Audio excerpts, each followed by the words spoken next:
In many parts of India, sophisticated foreign-made weapons are readily available. Anywhere in the country, anywhere, getting a weapon is easy. This is the story of the human cost of the international weapons trade on the people of India. हो गया धमाका फिर गोली शुरू हो गया जब हमको लग गया.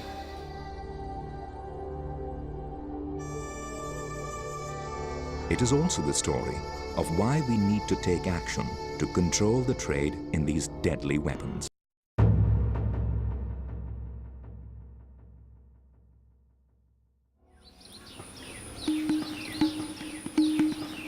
In the heart of rural Assam are a string of camps for displaced Karbi people. These are the survivors of horrific violence from armed militants. কেম্পতে এটা বস্তি যালে তো ভয় লাগে তো এইটো কাৰণে কেম্পতে যেতিয়া ইয়াত পৰা যাবি কলে ভয় লাগিলেও যাবই লাগে কাৰবাৰ ঘৰটো লৰা ছোৱালী বেছি থাকে তো সৰু সৰু থাকে কোনবাটো তেতিয়া একটাকে বুকসা লব না তাকে লব না নিজেহে পলাব. The Karbis live in fear of armed militia belonging to their neighbors, the Dimasa. In autumn 2005, the murder of 3 Dimasas provoked a killing spree by armed Dimasa militia.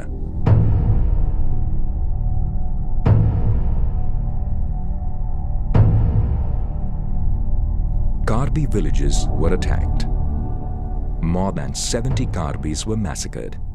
The militants carried foreign-made arms. Today, across Karbi Anglong lie the ruins of dozens of villages. ইয়াতে হয় আমি হুৱা জাগাত এটোই হয় মোৰ ঘৰ তাৰ পাছতে ইয়াত পৰাহে মোৰ ঘৰ মানুহ কাৰণে উঠাই পেলাই লৈ গল ৰাতিপুৱাহে আমি তো গম পাইছো মৰিছে কইনি ইহঁতৰ লগতে অস্ত্ৰটো দুইটা আছে বন্দুক আৰু দাও বন্দুকটো কি বন্দুকটো উঠনি যে মই কৈছিলে নহয় সুটিটো AK-47 এটো বন্দুকহে হয়. Prolima's village has been abandoned. Only graves remain.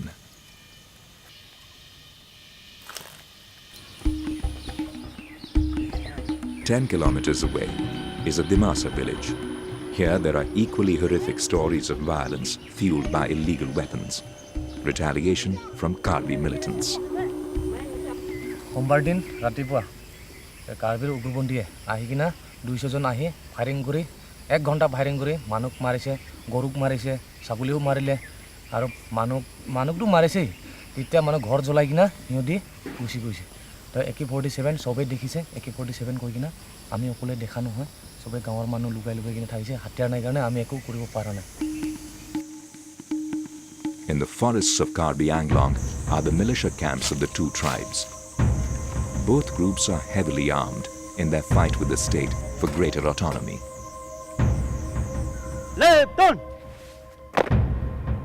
Currently, they've both agreed to a ceasefire with the state, but the conflict between the 2 tribes could erupt again at any moment. When my opponent comes with a sophisticated weapons, I must also have a sophisticated weapons to match them. Anywhere in the country, anywhere, getting a weapon is easy. If you see northeast, the border is very porous. So you have got borders with China, you have got borders with Myanmar, with Bhutan, Bangladesh.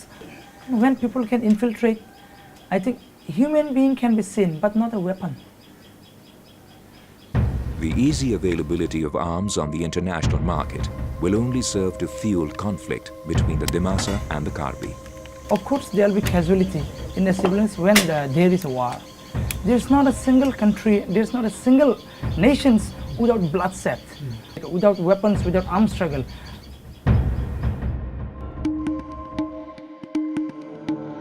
There are 30 other armed groups operating in India's northeast.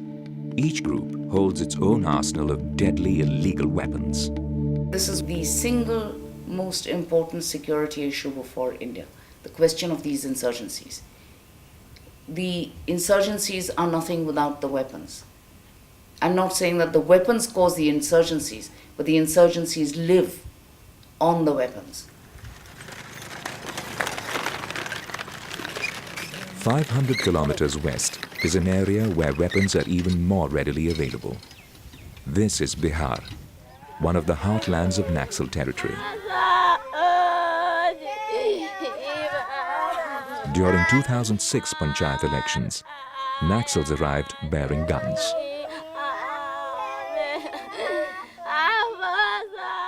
हम लोग बड़ा बड़ी बात है, हम लोग को रात दिन कमाते हैं, खाते हैं, और यही बात है।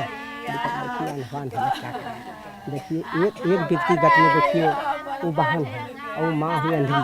किसी से ने विवाद, ने किसी से लड़ाई, ने किसी से झगड़ा, बेकसूर का जो उग्रवादी आई और उस बाद में मार के चला गया।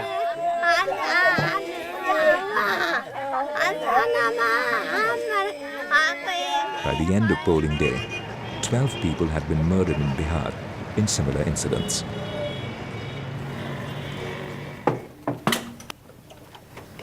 We have recovered these ammunitions, these uniform and hand grenades, wires, landmines.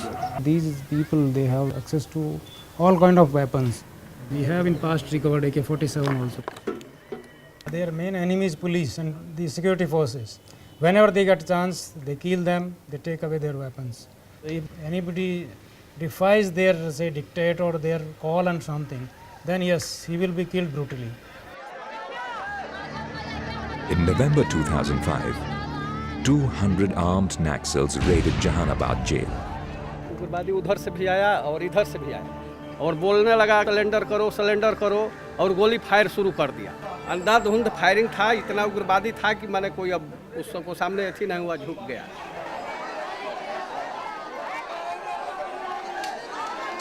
By the following morning, nearly 400 prisoners had been freed from the jail. The capacity of Naxals and criminal gangs to spread terror will only increase the more weapons they can get hold of.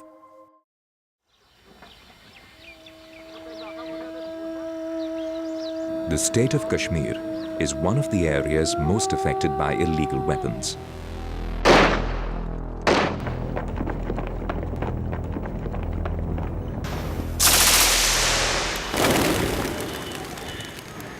During the past 15 years, an average of 10 people have died every day due to the conflict.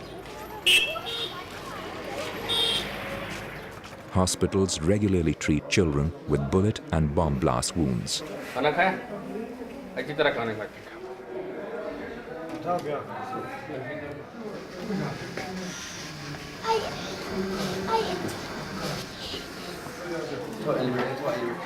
हम उधर बाजार में गए सब्जी खरीदने, तो उधर हो गया धमाका, फिर गोली शुरू हो गया, उधर हमको लग गया, मुझको टांग में लग गया और मम्मी को बाजू में लग गया। Dilshad is only 8 years old. She may now end up losing her leg. North of Srinagar is a place known as the Village of Widows, named because so many women have lost their husbands to this conflict. A conflict fueled by the easy availability of weapons. ये वो गांव हैं जिसमें सबसे ज़्यादा बेवाएं हैं, 250 बेवाएं सिर्फ gun culture की वजह से। इसके दौरान इनके ये शौहर मारे गए, कुछ फौज के साथ मारे गए हैं, कुछ आपसी ग्रुप क्लैशेस में मारे गए, इंतकामी कार्रवाई में भी कुछ मारे गए। इन बेवाएं का कोई गुजारा भी नहीं है।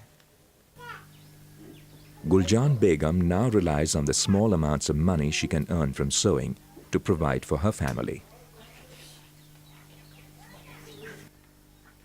ये गांव जड़ा है तो ये बेवा दा गांव है। मर्द जितने आसे इतने जुल्म से मारेंगे, तो हमारा अंदर जल गया है।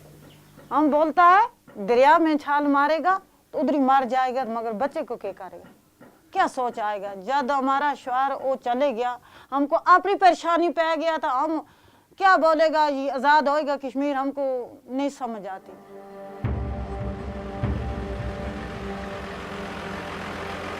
In the past 15 years, an estimated 30,000 AK-47s have been recovered by Indian security forces in Kashmir.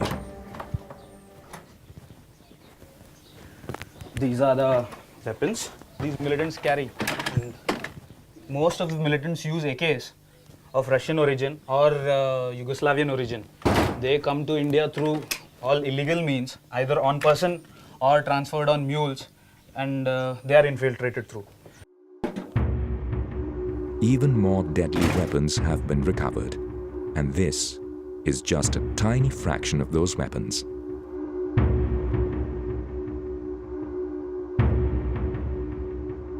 It only takes one bullet to change a life forever.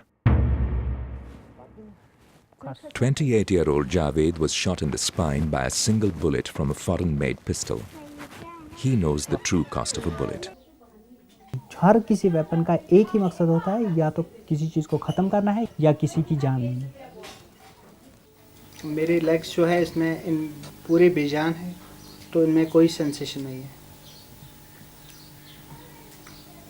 तो व्हीलचेयर पे ही मेरी मोबिलिटी इंश्योर होती है। हर कुछ जो कश्मीर में था वो ख़त्म हुआ इन 15-20 सालों में, क्योंकि इतना आर्म्ड कॉन्फ्लिक्ट यहाँ था, इतने गन्स, इतने वेपन्स खुली तरह से घूम रहे थे कि पूरी ह्यूमैनिटी डिस्ट्रॉय हो गई। इंसानियत जो कि कश्मीर में सबसे ज़्यादा अहमियत जो थी इंसानियत पे थी, अब तो बिल्कुल इंसान की कोई कदर नहीं है।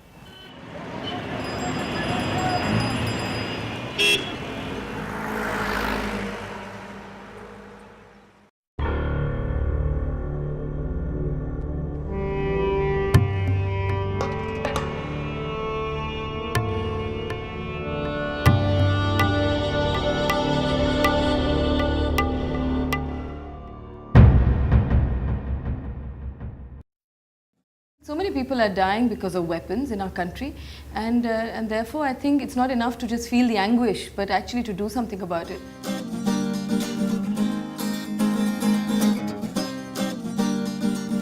Across India, a growing number of people are joining a campaign for tougher controls on the international weapons trade.